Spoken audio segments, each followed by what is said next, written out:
एक मित्र लिखते हैं, कई बार ऐसे लोग मिलते हैं जो कि किसी गुरु से जुड़ते हैं और कुछ दिनों बाद जाना छोड़ देते हैं। उनका कहना होता है कि जो कुछ भी मिलना था मिल गया, जो सब समझना था समझ लिया, अब क्या जाना। ऐसा तो मुझे कभी नहीं लगता कि सब हो गया। फिर ये क्या है, इस पर कुछ कहें। तो कोई समस्या क्या है इसमें?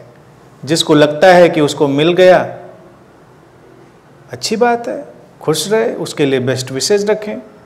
जो सोचे कि सब समझ में आना था वो समझ में आ गया, तो उसके लिए शुभकामनाएं दें और उसको अपने रास्ते पर जाने दें।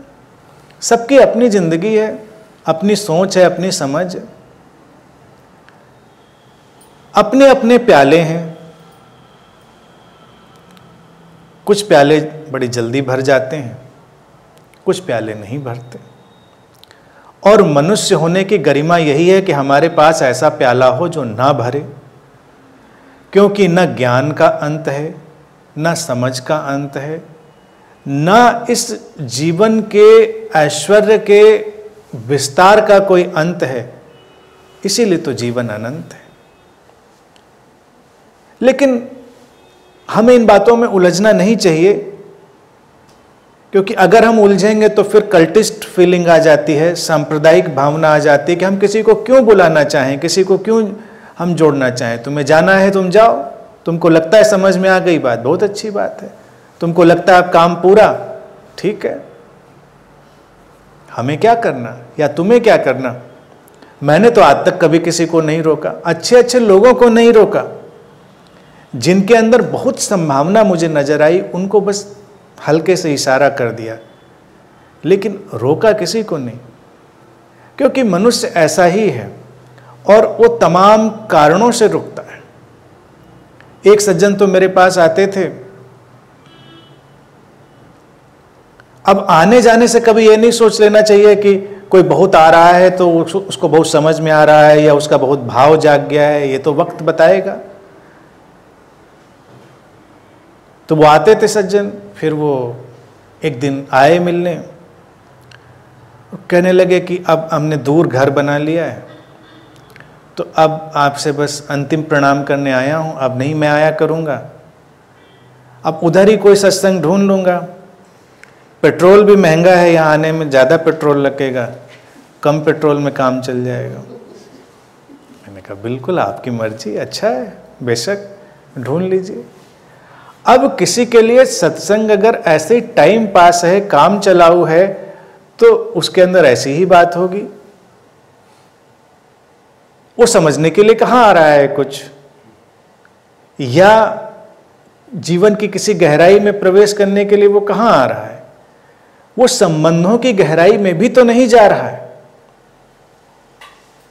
देखिए, गुरु और गुरु के साथ जो लोग हैं उनके संबंधों में मानवीय जो भावना और जो मानवीय रंग है उनको निकाल देना बहुत ही दुर्घटना पैदा करने वाला होता है। और अक्सर लोग उनमें मानवीय रंग नहीं डालते, उनके लिए वो एक अलग दुनिया है, इच्छा पूर्ति का कोई माध्यम है।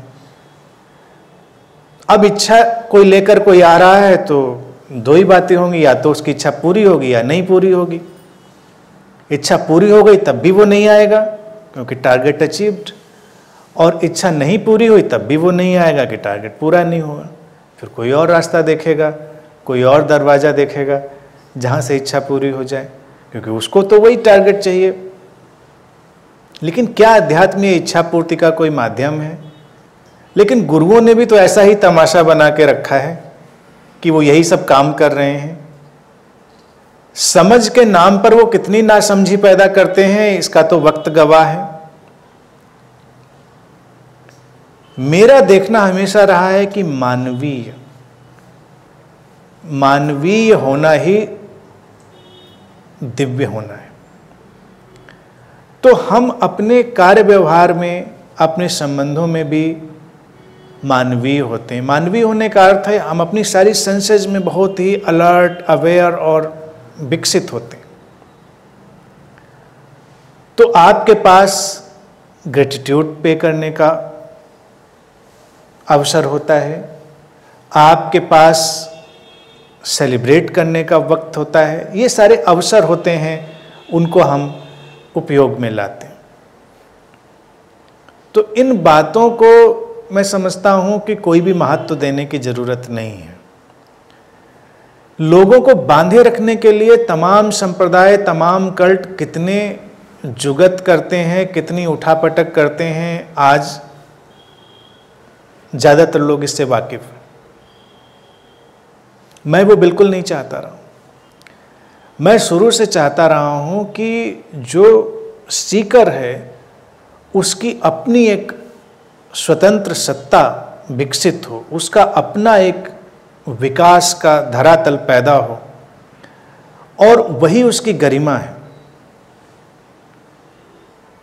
वो जीता जागता रोबोट न बन जाए।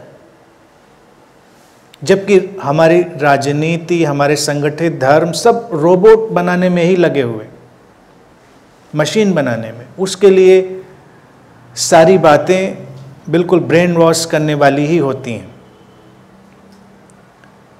लोगों को किसी तरह का भय दो और लालच दो, बस वो उसके चारों तरफ घूमने लगते हैं।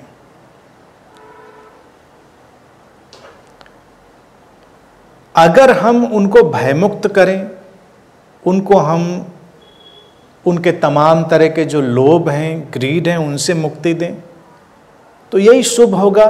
और फिर वो अपने अपने ढंग से अपने निर्णय लेंगे। लोगों को भटकने की भी आज़ादी होनी चाहिए और उनको पहुंचने की भी आज़ादी होनी चाहिए, तभी तो आज़ादी पूरी होगी। अगर हम ऐसा बना दें कि इसको भटकने की ही आज़ादी नहीं है, तो उसको कहीं मंजिल तक पहुंचने की आज़ादी भी कभी नहीं होगी। वो तो पहले ही बंध गया। तो भटकने का मन है, भटको। गिरने का मन है, गिरो, और फिर तुम उठने की बात भी समझ पाओगे। तो ऐसी टीचिंग्स का कोई मतलब नहीं है जो इस तरह से लोगों को पकड़ती हैं कि इसको तो भटकने ही नहीं देना है, इसको तो गिरने ही नहीं देना है। और सर्वेक्षण करके देखो, जितना लोग पकड़ते हैं उतना लोग भाग भाग कर गिरते हैं, भाग भाग कर भटकते हैं।